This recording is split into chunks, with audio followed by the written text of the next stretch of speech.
এদেশের দল মত নির্বিশেষে তার আমলের স্বস্তি, শান্তি, আইনের শাসন ফিরিয়ে নিয়ে আসার যে তিনি দৃষ্টান্ত দেখিয়েছেন, এটি বিরল। দেশকে সমৃদ্ধির পথে এগিয়ে নিয়ে যাওয়ার জন্য যে যুগান্তকারী তিনি পদক্ষেপগুলো গ্রহণ করেছেন, তা আজও মানুষের মনে অম্লান হয়ে আছে, মানুষের মনে সেটা আজও গেঁথে আছে। তিনি উৎপাদন বৃদ্ধি থেকে শুরু করে মানুষের কর্মসংস্থান, বিদেশে কর্মসংস্থানের জন্য মানুষ প্রেরণ এবং নানাবিধ কর্মপন্থা তিনি গ্রহণ করেছিলেন। কৃষি উৎপাদন দ্বিগুণ করেছিলেন নানাবিধ সংস্কার কর্মকাণ্ডের মধ্যে দিয়ে। তিনি খাল কাটার মতো একটি যুগান্তকারী পদক্ষেপ গ্রহণ করেছিলেন। কিলোমিটারের পর কিলোমিটার তিনি খাল কেটেছেন, 1600 কিলোমিটার খাল কেটেছেন।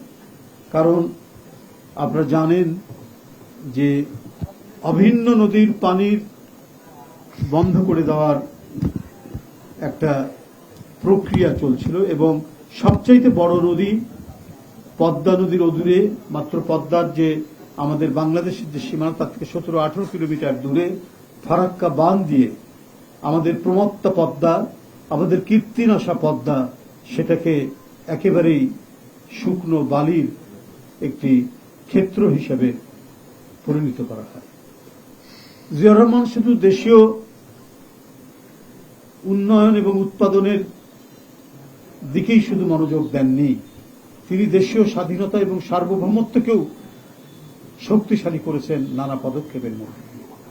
তিনি ফারাক্কার প্রভাবে যে ক্ষতিকর পরিস্থিতি তৈরি হচ্ছে, বিরান হচ্ছে আমাদের কৃষির ক্ষেত, আমাদের পদ্মার সাথে সংশ্লিষ্ট যে নদীগুলো, ডিস্ট্রিবিউটরি এবং ট্রিবিউটরি যে নদীগুলো, উপনদী, শাখা নদীগুলো শুকিয়ে যাচ্ছে, এই সমস্ত পরিবেশ দিয়ে বাংলাদেশের দক্ষিণ পশ্চিমাঞ্চল, উত্তর অঞ্চল যে শুকনো হয়ে যাচ্ছে, তিনি এটার জন্য সংগ্রাম করেছেন নেপথ্যে থেকে মওলানা ভাসানীর নেতৃত্বে, এবং তিনি এই ন্যায্য হিস্যার জন্য এই বিষয়টিকে তিনি আন্তর্জাতিক দরবারে নিয়ে গিয়েছিলেন, আন্তর্জাতিকভাবে সেটাকে তিনি তুলে ধরেছিলেন।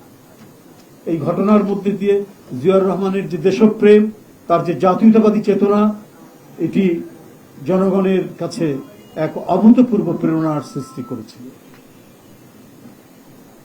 তিনি সেই স্বল্প পরিসরের মধ্যেই একটি জাতিকে, একটি দুর্ভিক্ষ পীড়িত দেশকে, একটি হতাশাগ্রস্ত জাতিকে তিনি আশার আলোয় উদ্ভাসিত করেছিলেন। শুধু তাই নয়, এইটা হলো তার একটি দিক। আরেকটি দিক হচ্ছে বহুদলীয় গণতন্ত্র।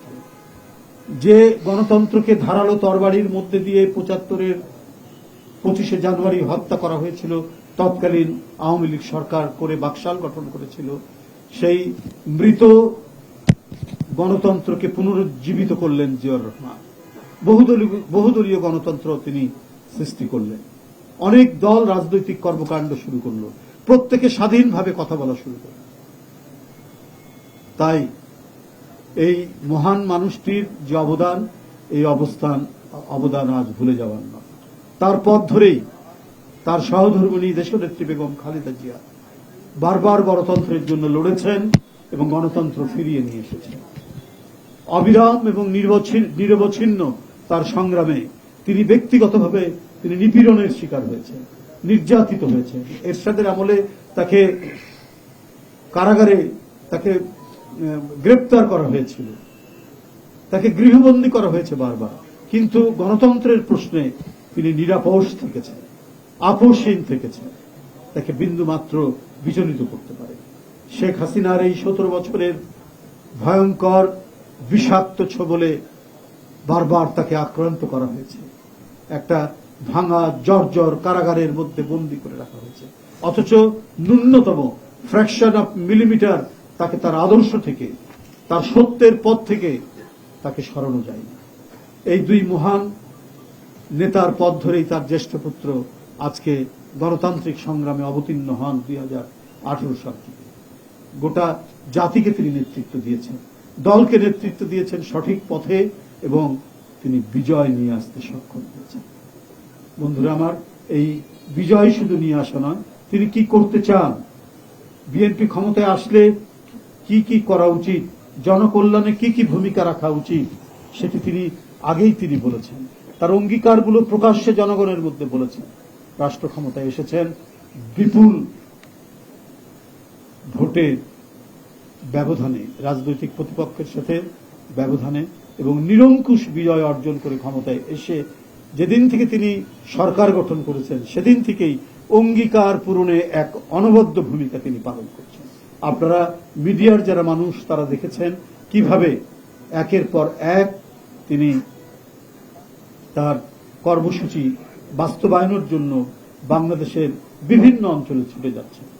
তিনি তার ফ্যামিলি কার্ড, কৃষক কার্ড এবং আগামী দিনে হেলথ কার্ড তিনি করবেন, সেই প্রতিশ্রুতি সহ ইতিমধ্যে যে প্রতিশ্রুতি দিয়েছেন সেইগুলো তিনি বাস্তবায়নের জন্য তিনি ছুটছেন এবং ব্যাপকভাবে সারা বাংলাদেশে সে দিচ্ছেন। শুধু তাই নয়, তার পিতার পথ ধরেই তিনি আবারও এই দেশকে খাদ্যে স্বয়ংসম্পূর্ণ করার জন্য তিনি পদক্ষেপ গ্রহণ করেছেন। আবার খাল কাটা কর্মসূচি তিনি চালু করেছেন এবং ইতিমধ্যে এটি সাড়া ফেলেছে সারা বাংলাদেশে, এবং যেখানেই যাচ্ছেন তিনি খাল কাটা কর্মসূচি পুরো দমে সেখানে চালিয়ে যাচ্ছেন। তাই বন্ধুরা আমার, যে প্রতিশ্রুতি দেওয়া এবং পূরণ করার মধ্যে বড় ঘাটতি এদেশে দেখা গিয়েছিল আগে। বিভিন্ন রাজনৈতিক দল বা একটি রাজনৈতিক দল বারবার প্রতিশ্রুতি দিয়ে জনগণের সাথে প্রতারণা করেছে। 10 টাকা কেজি চাল খাওয়াতে পারেনি, ঘরে ঘরে চাকরি দিতে পারেনি, বিনামূল্যে সার দিতে পারেনি, কিন্তু তারা বলেছিল। কিন্তু বিএনপির পক্ষ থেকে তার নেতা তারেক রহমান যতটুকু বলেছেন যে কাজগুলো জনকল্যাণে সম্পাদন করা সম্ভব আমাদের এই সোশিও ইকোনমিক কন্ডিশনে, ঠিক সেটাই তিনি বলেছেন, সেটাই তিনি করছেন। আজকে অনেক রাজনৈতিক প্রতিপক্ষ নানা ধরনের কথা বলছেন, নানা ধরনের এটিকে ডাইভার্ট করার জন্য, বিকৃত করার জন্য কথা বলছেন। কিন্তু আজকে জনগণের মধ্যে যে আশার আলো ছড়িয়েছে, জনগণের মধ্যে যে আস্থার তৈরি হয়েছে, সেইটাকে তারা টলাতে পারছেন না। এই কারণে নানা বিদ্রুপ করছেন, নানা ধরনের বিরূপ মন্তব্য করছেন।